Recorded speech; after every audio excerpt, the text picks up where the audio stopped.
Captain Lee Minho stood on the bridge of the Terra Nova and watched the stars through the big windows.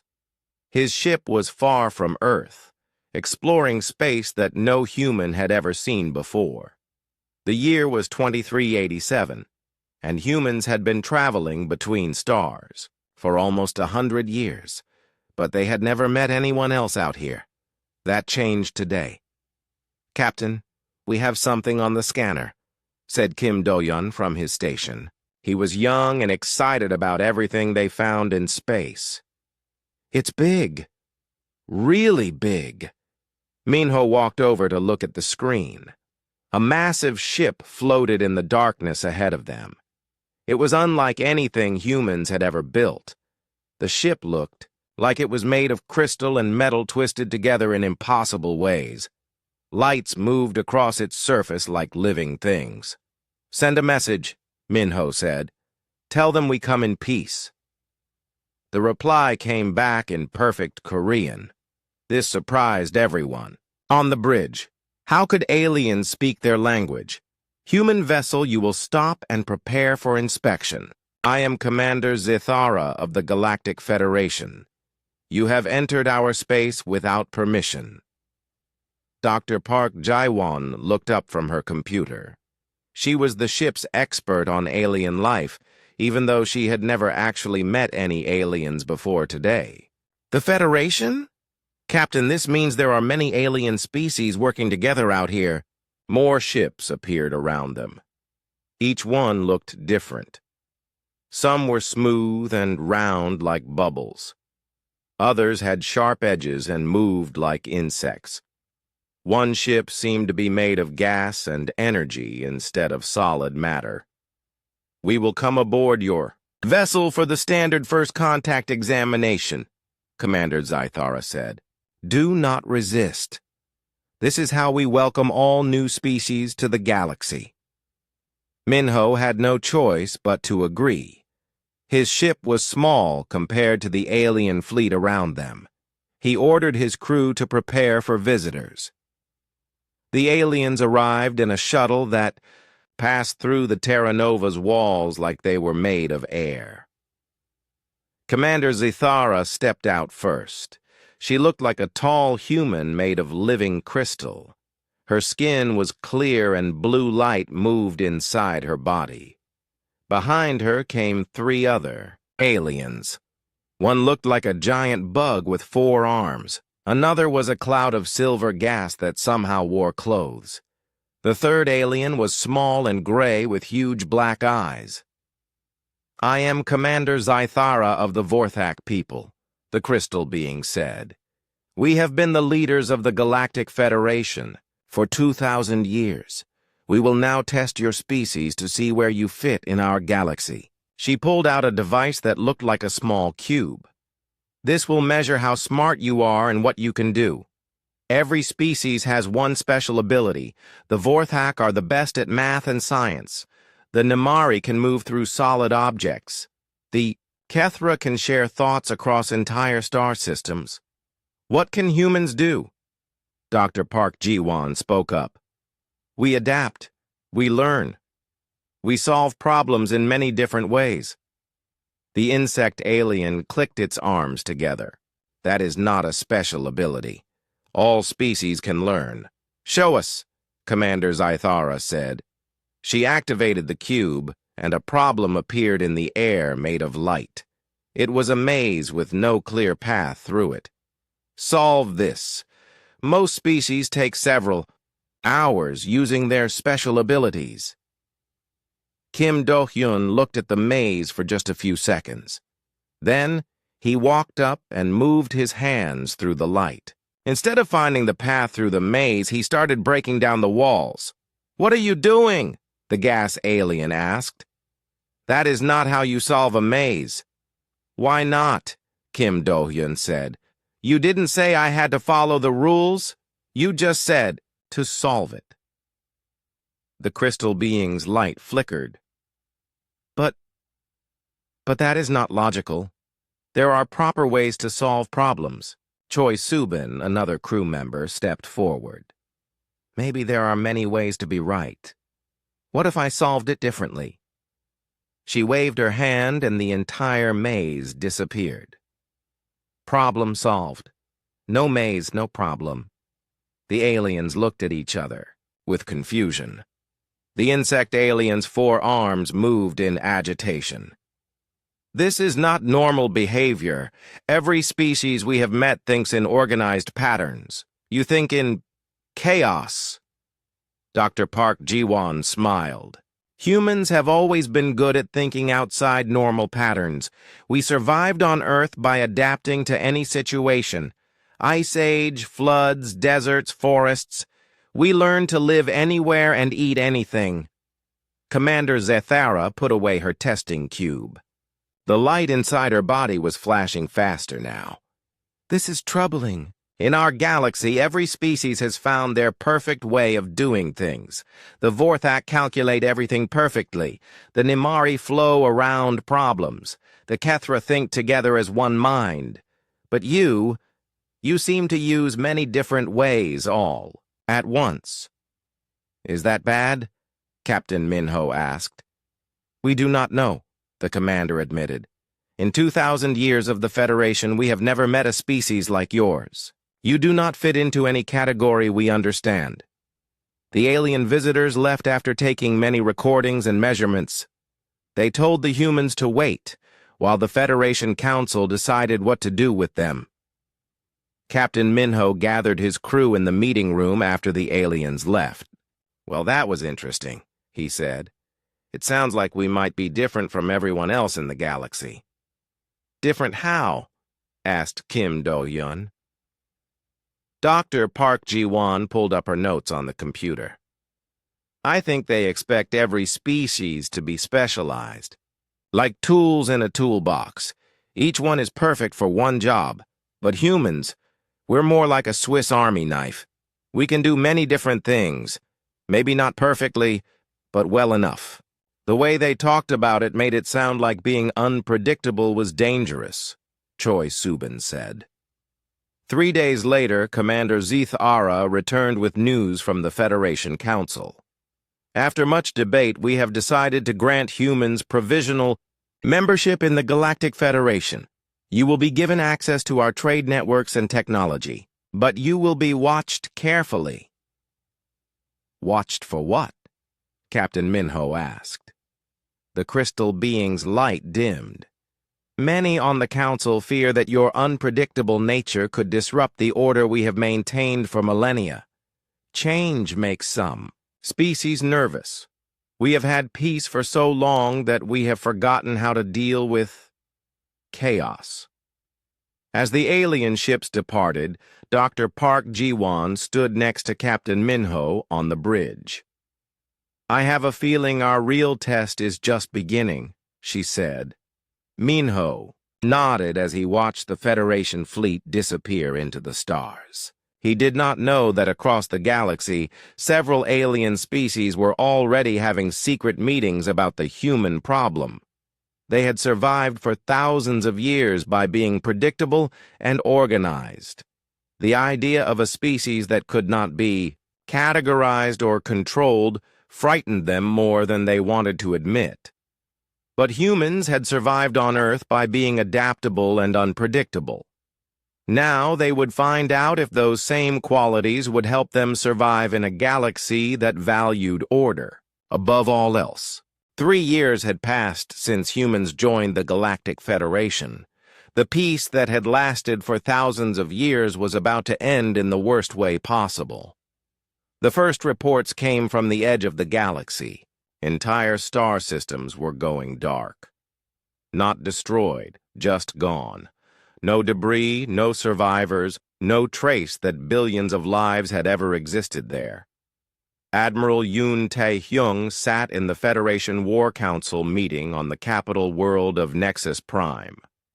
Around the circular table sat representatives from 17 different species.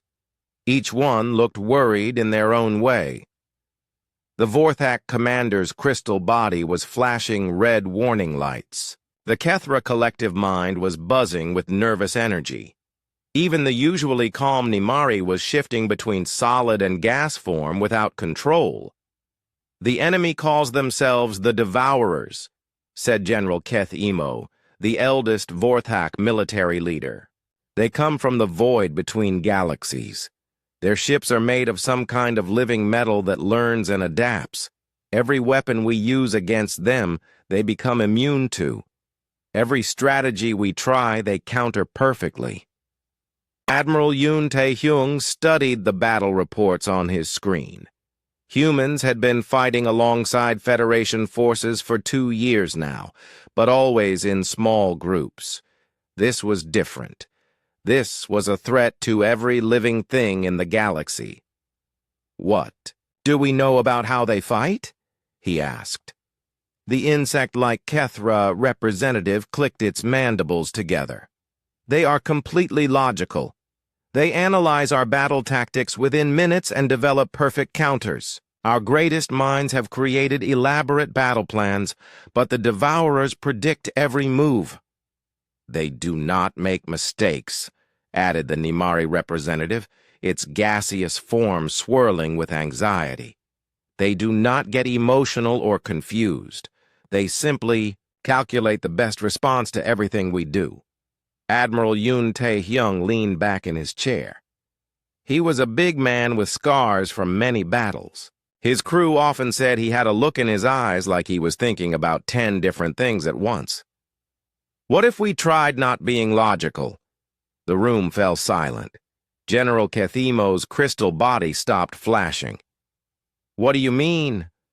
"Every species here is very good at thinking in organized ways. You make plans and follow them perfectly. But humans, we're not always logical. Sometimes we do things that don't make sense, and somehow they work." The Federation commanders looked at each other, with the same confusion they had shown 3 years ago during first contact. They still did not understand how human minds worked. 2 weeks later, the Devourers attacked Keth Ara Prime, the homeworld of the insectoid collective mind species. It was one of the most important worlds in the Federation. Losing it would be a disaster. The Federation sent their largest fleet to defend the planet. Ships from 12 different species arrived with the most advanced weapons in the galaxy. They had spent days planning the perfect defense, using computer simulations and the combined wisdom of their greatest military minds. The battle lasted 6 hours. The Federation fleet was completely destroyed. Admiral Yoon Tae-hyung arrived at Keth Ara Prime 3 days later with a small human fleet. Only 30 ships compared to the hundreds the Federation had sent. Most of his crew were young humans who had never fought in a major space battle before. Engineer Han Yuna was working in the engine room of Tae-hyung's flagship when the Admiral's voice came over the speakers. "Attention all ships, we're going to try something different today. Forget everything you learned in military school. We're going to fight like humans." "What does that mean?" asked pilot Song Ji-ho from the bridge.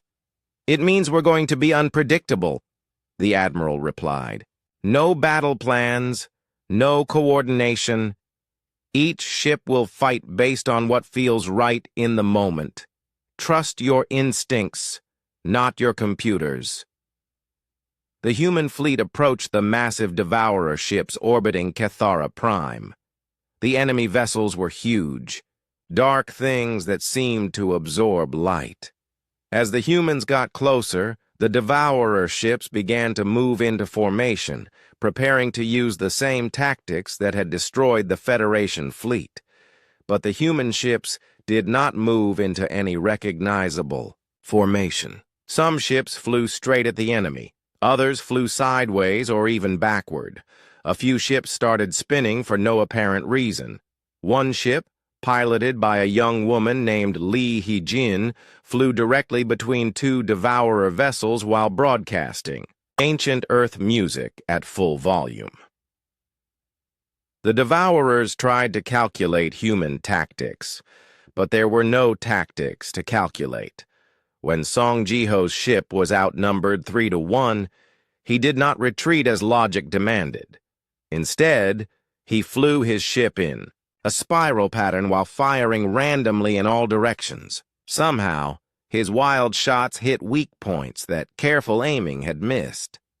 Engineer Han Yuna watched her engine readings spike into the red danger zone. Any other species would have pulled back to prevent damage. Instead, she pushed the engines even harder, giving Song Ji-ho the speed he needed for an impossible maneuver that confused the Devourer computers. The enemy ships began to malfunction. They had been designed to predict and counter logical behavior, but human chaos broke their systems. When the Devourers expected human ships to retreat, they attacked. When logic said the humans should attack, they retreated. When all tactical sense said they should work together, human ships acted completely independently. The breakthrough came when Han Yuna and Song Ji-ho found themselves trapped by a massive Devourer mothership. Their ship was badly damaged and their weapons were almost gone. Any logical being would have surrendered. Instead, Song Ji-ho looked at Han Yuna and grinned. "Want to try something really stupid?" "Always," she replied. They flew their dying ship straight into the Devourer mothership's main weapon. The enemy expected them to veer away at the last second. When they did not, the Devourer ship tried to shut down its weapon to avoid hitting them. But human ships were smaller and faster than the computers had calculated. Song Ji-ho and Han Yuna's ship passed through the weapon just as it overloaded from the emergency shutdown. The explosion destroyed the entire Devourer mothership and severely damaged two others. Song Ji-ho and Han Yuna barely escaped in their damaged ship, but they had done something no Federation force had accomplished. They had hurt the enemy. Word of the human victory spread across the galaxy faster than light. For the first time since, the Devourers had appeared. A Federation force had won a battle. But the victory had not come from superior weapons or brilliant strategy. It had come from humans doing things that made no logical sense. Admiral Yoon Tae-hyung stood on the bridge of his ship, looking down at the rescued population of Keth-Ara Prime. The insectoid beings were clicking and buzzing with excitement, trying to understand how the humans had saved them. "Admiral," came the voice of the Kethra collective mind through their communication system. "We have analyzed your battle tactics for hours. We cannot find any logical pattern in your actions." "How? Did you know what to do?" Yoon Tae-hyung smiled. "We didn't know. That was the point. When you don't know what you're going to do next, your enemy can't predict it either." Dr. Park Ji-won, now serving as the fleet's xenobiologist, was studying reports from the battle. "The Devourers are pure logic machines," she told the Admiral. "They can counter any rational strategy instantly, but they can't counter irrationality because it doesn't follow rules they can calculate." As news of the victory reached Federation Council, emergency meetings were called on every major world. The same aliens who had been worried about human unpredictability 3 years ago were now begging for human help. The galaxy's most formidable enemy had finally met something they could not understand or defeat, but Admiral Yoon Tae-hyung knew this was just the beginning. The Devourers would learn from this battle. They would try to adapt to human chaos. The real test was still coming, and he was not sure that even human unpredictability would be enough to save the galaxy from what was heading their way. Dr. Lim So-hee had spent her entire life studying how different minds worked. Now she sat in her laboratory on the human research station orbiting Earth, surrounded by alien volunteers who wanted to understand why human brains were so different. "The results are clear," she said to the mixed group of Federation scientists. "Human brains actively fight against making patterns. Other species evolve to find the most efficient way to do things and then stick to it. Humans keep changing their methods even when the old ways work perfectly. Commander Zythara, the same Vorthak crystal being who had first met humans, was present via hologram. Her blue light pulsed as she processed this information. This makes no evolutionary sense. Why would a species develop brains that waste energy on inefficient solutions? Dr. Lim Sohee pulled up images of human brain scans on the big screen. Because Earth was never stable. Ice ages, volcanoes, floods, droughts. Our planet kept changing the rules. Humans who could only do one thing well died out. The ones who survived were the ones who could quickly learn completely new ways of living. A Kethra researcher buzzed with interest. So humans are designed to handle constant change? More than that, Dr. Lim Sohee continued. We actually get bored when things stay the same for too long. Our brains start looking for new problems to solve, new ways to do things, even when everything is working fine. This research was happening because the war against the Devourers was getting worse. After the human victory at Kethara Prime, the enemy had started adapting. They were learning to fight against human chaos by becoming more chaotic themselves. Commander John Minjay was experiencing this firsthand. He stood on the bridge of his ship, the Soul's Pride, watching Devourer vessels move in patterns that no longer made sense. The enemy was trying to copy human unpredictability, but they were doing it wrong.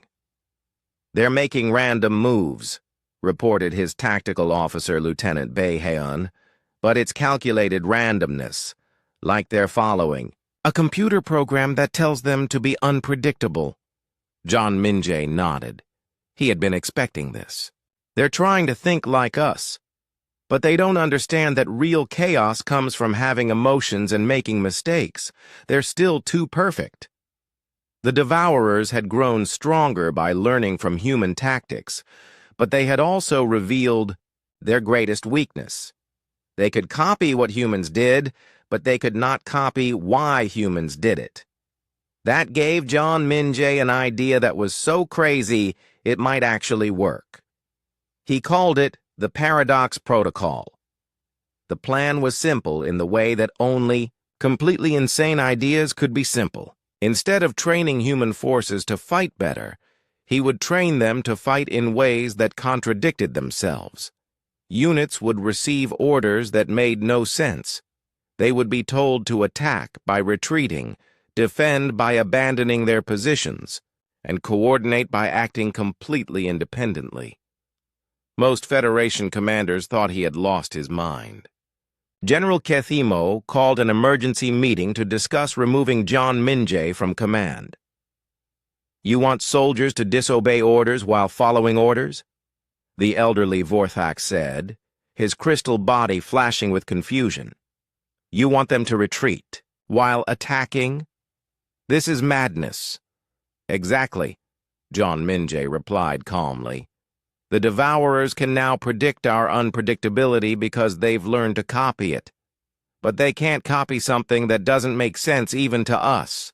Dr. Lim Sohee supported his plan from her research station. Commander John is right about human psychology. We are the only species that can hold two opposite ideas in our minds at the same time and somehow make both of them true. It's called cognitive dissonance, and every other species finds it uncomfortable. Humans actually work better when things don't make perfect sense. The first test of the Paradox Protocol came at the defense of Nimari Station. The gas-like Nimari people had built their space station in the middle of an asteroid field, using their ability to phase through solid matter as protection. When the Devourers attacked, Federation Command ordered all ships to evacuate the station and retreat to a safer position. Sergeant Baeheon received her orders and read them twice to make sure she understood. Her squad was supposed to evacuate the station by reinforcing it, retreat by advancing, and abandon their positions by holding them more strongly than ever. This doesn't make any sense, said her second-in-command, Corporal Kim Won-ho. "That's the point," Ba Haeun replied. "We're going to save the station by evacuating it." Her squad loaded onto transport ships as if they were leaving, but instead of flying away from the station, they flew in circles around it. When Devourer ships moved to attack the evacuating transports, the human ships suddenly stopped running and started fighting back with weapons that should not have fit on evacuation vehicles. At the same time, other human units were abandoning their defensive positions by moving to even better defensive positions that command had not told them to occupy. They retreated by advancing into areas where the Devourers did not expect them to be. The most confusing part came when Ba Haeun's transport ship docked with the station at the exact moment she was supposed to be evacuating it. Her squad ran through the corridors, setting up defenses in places they were supposed to be abandoning. The Devourers tried to calculate this new human behavior, but their computers could not process contradictory actions. How do you predict an enemy that is simultaneously retreating and advancing? How do you counter a defense that is based on abandoning defensive positions? The enemy ships began to malfunction again, but this time it was worse. They were not just confused by random human actions. They were confused by human actions that were impossible according to logical thinking. When the battle was over, Namari Station was not only saved, but actually in a stronger position than before the attack. The human forces had somehow evacuated everyone to safety while simultaneously reinforcing the station's defenses. Commander Zithara arrived after the battle to study what had happened. She spent hours interviewing Sergeant Ba Haeun and her squad, trying to understand their thinking. "How did you know to evacuate while reinforcing?" the crystal being asked. Ba Haeun shrugged. "We didn't know. We just did both things at the same time. It felt right. But that is logically impossible." "Maybe logic isn't always right," suggested Corporal Kim Won-ho. "Maybe sometimes you have to do impossible things to get possible results." Dr. Lim So-hee published her findings about the Paradox Protocol in a report that was read by every military commander in the galaxy. "Humans can perform contradictory actions because we do not require our behavior to make perfect sense," she wrote. "We can be brave and scared, logical and emotional, careful and reckless all at the same time. This cognitive flexibility is what allows us to find solutions that pure logic cannot reach." The report changed everything. For the first time since the war began, Federation forces were not just surviving against the Devourers. They were winning. But Admiral Yoon Tae-hyung knew that the enemy would adapt again. The Devourers were learning machines, and eventually they would figure out how to counter even contradictory behavior. The final battle was coming, and it would require something even more impossible than the Paradox Protocol. It would require humans to fight with the one weapon that no logical being could understand or copy, pure human emotion combined with the complete refusal to accept defeat, even when defeat was mathematically certain. As reports came in of more human victories across the galaxy, Yoon Tae-hyung stood looking out at the stars and wondered if humanity's greatest strength might also be their final test. Could they remain human while fighting an enemy that was learning to copy everything that made them human? The answer would come soon enough. The final battle was coming, and everyone in the galaxy knew it. The Devourers had pulled back their scattered forces and were building something massive in the dark space between star systems. Federation scouts reported a structure the size of a small moon, made entirely of the same living metal as the enemy ships. It was gathering energy from nearby stars, preparing for one last attack that would destroy every populated world in the galaxy. Captain Oh Seung-wan stood in the war room, on board the Federation's largest battleship, surrounded by holographic displays showing the enemy's position. Every military computer in the galaxy had run the same calculations. The result was always the same: total defeat for all Federation forces. "The enemy has learned too much about us," said General Kethimo, his ancient crystal body dim with exhaustion. "They can now counter our chaos, predict our unpredictability, and even copy our contradictory tactics. We have taught them everything we know about fighting like humans." Admiral Yoon Tae-hyung looked at the tactical displays and smiled in a way that made his staff nervous. It was the same expression he had worn before every impossible victory in the war. "Then maybe it's time to stop fighting like humans and start fighting as humans." "What is the difference?" asked Commander Zithara. "Fighting like humans means using human tactics," Yoon Tae-hyung explained. "Fighting as humans means using human hearts." Dr. Lim So-hee understood immediately. She had spent years studying the difference between human logic and human emotion. "You want to use the one thing the Devourers cannot copy or understand: our ability to act on pure feeling instead of calculation. The enemy can copy our tactics because tactics are logical even when they seem chaotic," said Captain Oh Seung-hwan. "But they cannot copy love, hope, anger, or the refusal to give up when everything is hopeless." The plan they developed was called the Humanity Protocol. It was not really a plan at all. Every human ship in the fleet would fight based purely on emotion and instinct. No coordination, no strategy, no logical thinking. Just humans being completely human in the face of impossible odds. Kang Hye-jin was a young pilot who had never commanded anything bigger than a single-person fighter ship. Now she found herself leading a squadron of ships toward the massive Devourer structure. Her orders were simple: fight with your heart, not your head. "What does that even mean?" asked her wingman, Shin Dae-hyun, over the communication system. "I think it means we fight for the people we love instead of following battle plans," Kang Hye-jin replied. "My little sister is back on Earth. I'm not fighting to win a battle. I'm fighting to make sure she gets to grow up."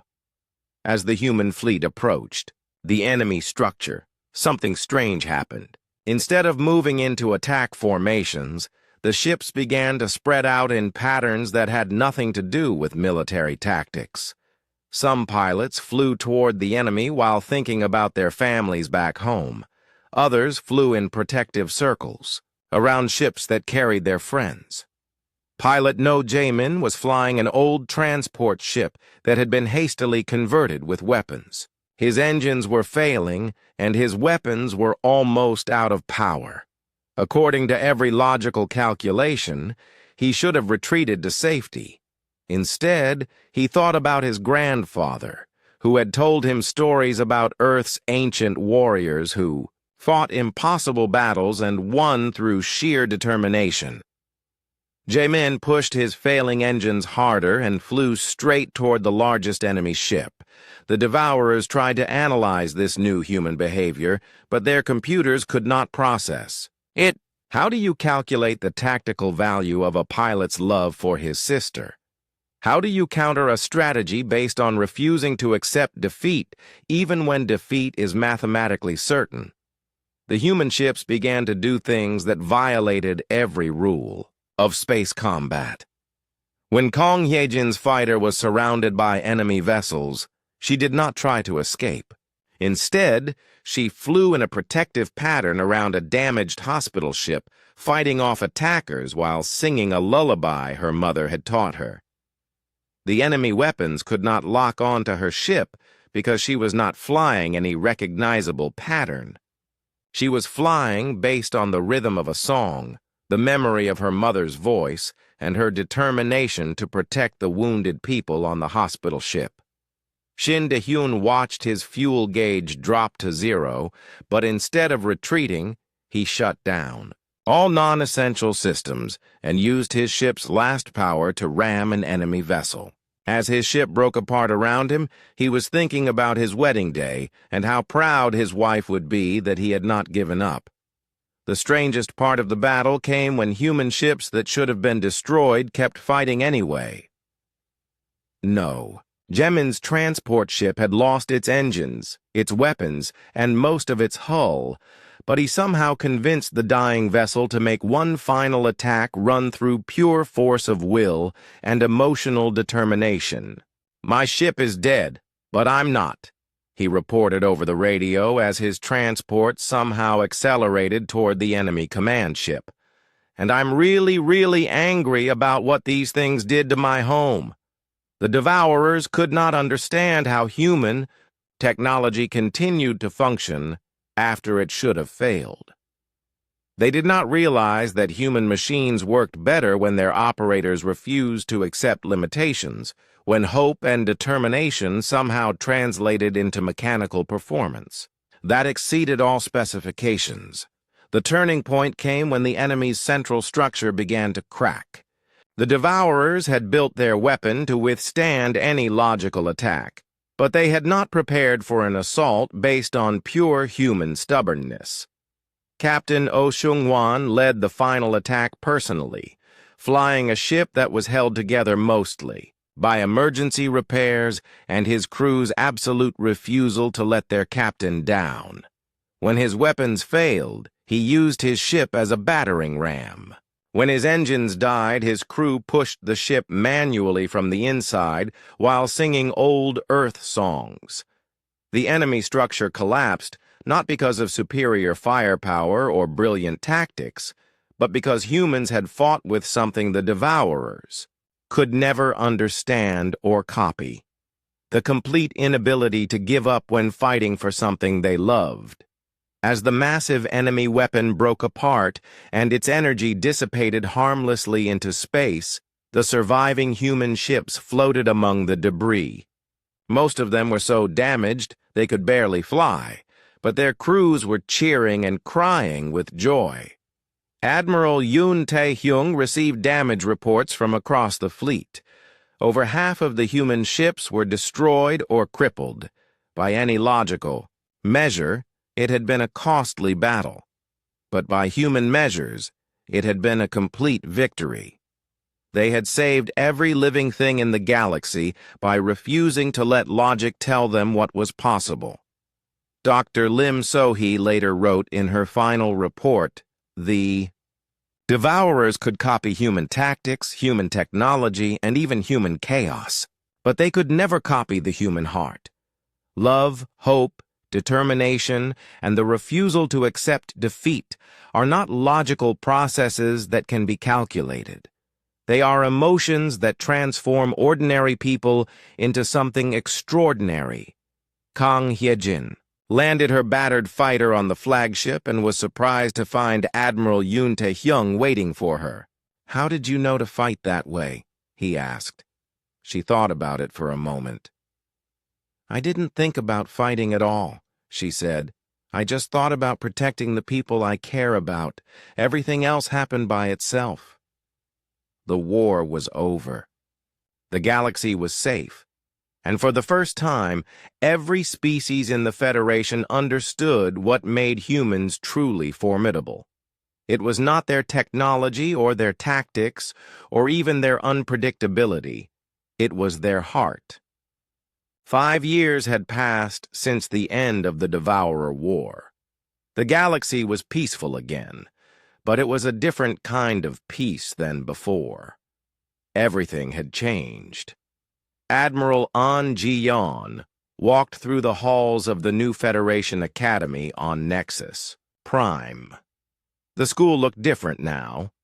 Instead of the cold, perfect architecture that had dominated Federation buildings for thousands of years, the new structures had curves and unexpected angles. They looked more alive, more human. Students from 17 different species sat together in classrooms, learning subjects that would have been considered impossible before the war. Today's lesson was Emotional Decision-Making in Crisis Situations, taught by Dr. Ryu Minwoo, a human psychologist who had become one of the most respected teachers in the galaxy. Logic is important, Dr. Ryu Minwoo told his mixed class of alien students. But logic alone cannot solve every problem. Sometimes you need to trust your feelings, even when your feelings tell you to do something that seems wrong. A young Vorthak student raised a crystal hand. But Professor, our species has survived for millennia by making only logical choices. How can feelings be more reliable than calculations? Dr. Ryu Minwoo smiled. Let me tell you about the battle of Keth Ara Prime. The Federation's most logical battle plan failed completely, but human pilots who fought based on their feelings saved the planet. The difference was not that emotions are better than logic. The difference was that emotions allowed humans to find solutions that logic said were impossible.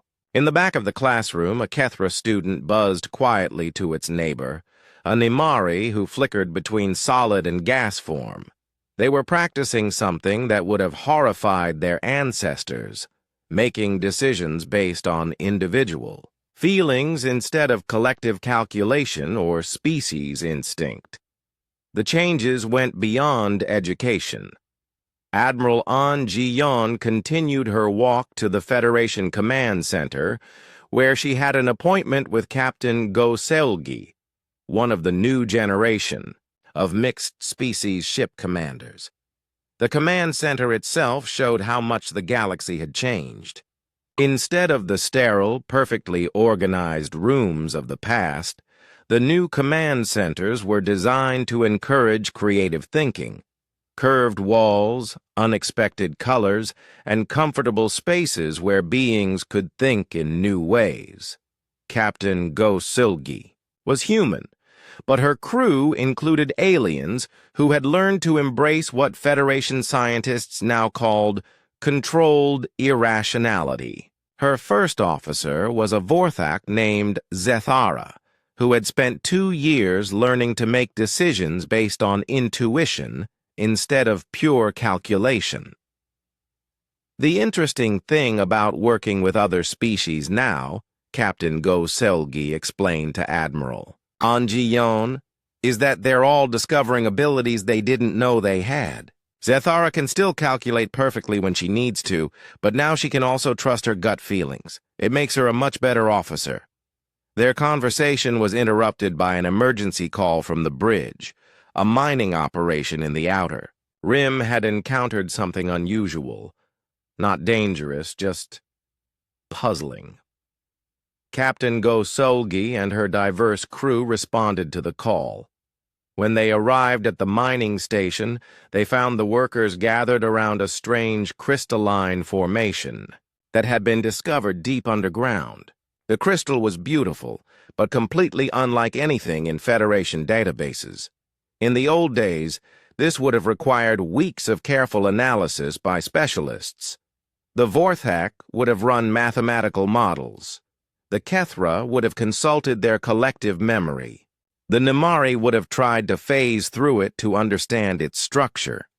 Instead, Captain Go Seulgi gathered her mixed crew and asked a very human question. What does everyone think we should do? The suggestions that came back would have seemed chaotic to pre-war Federation minds.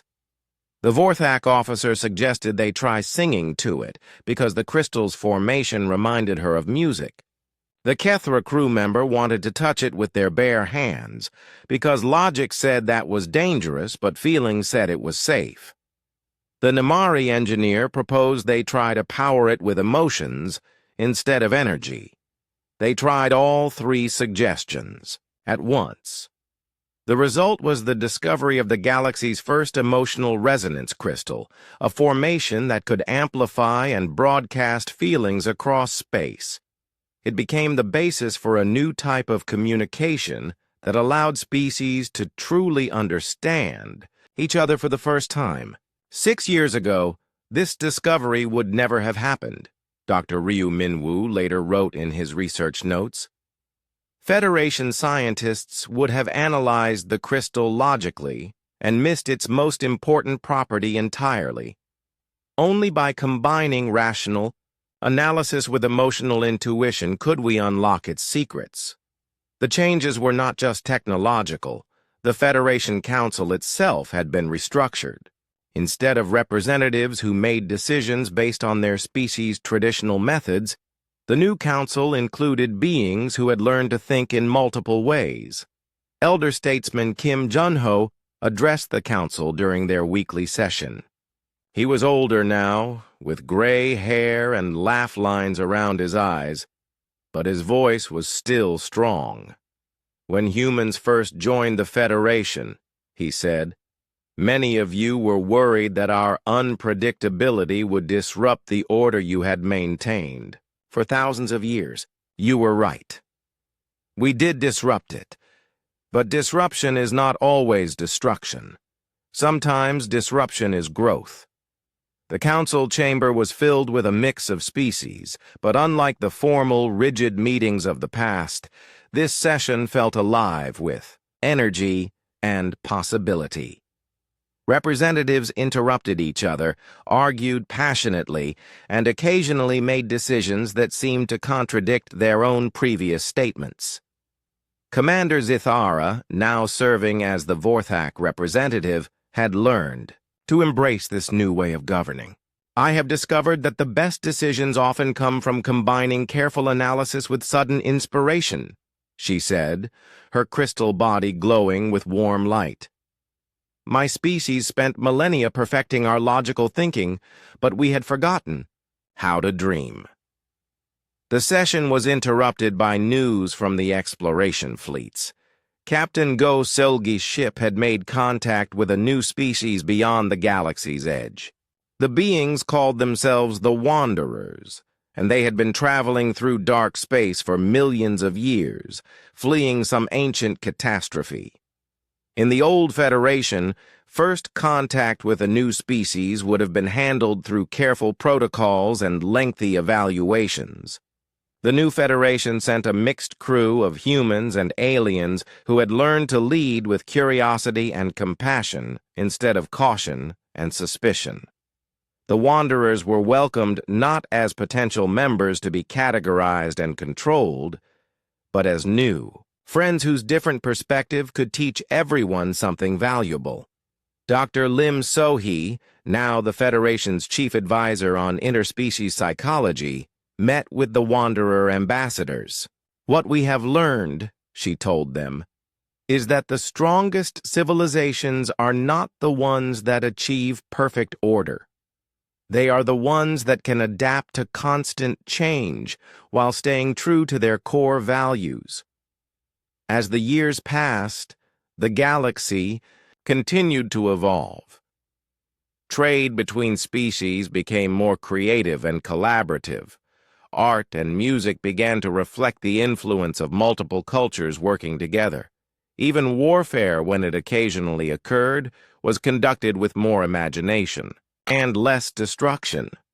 The human influence was not that humans had taken over or become the dominant species. Instead, humans had taught everyone else that strength came from embracing both order and chaos, logic and emotion, individual freedom, and collective responsibility.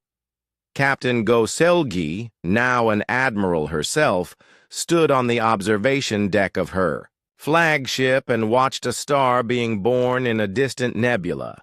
Her crew was a mix of species, ages, and backgrounds, but they worked together with an efficiency that surpassed anything the old Federation had achieved. Admiral called her first. Officer, the Vorthak Zethara, we're receiving a distress call from the edge of our sensor range. It appears to be another unknown species. Admiral Go Seolgi smiled. Set course to intercept, and send a message to Federation Command. Tell them we're going to make some new friends. As her ship turned toward the unknown, Go Seolgi reflected. on how much had changed since humans first stumbled into galactic civilization. The galaxy was no longer a place where each species remained isolated in their own perfect systems. It had become a community where differences were celebrated and challenges were met with creativity instead of fear.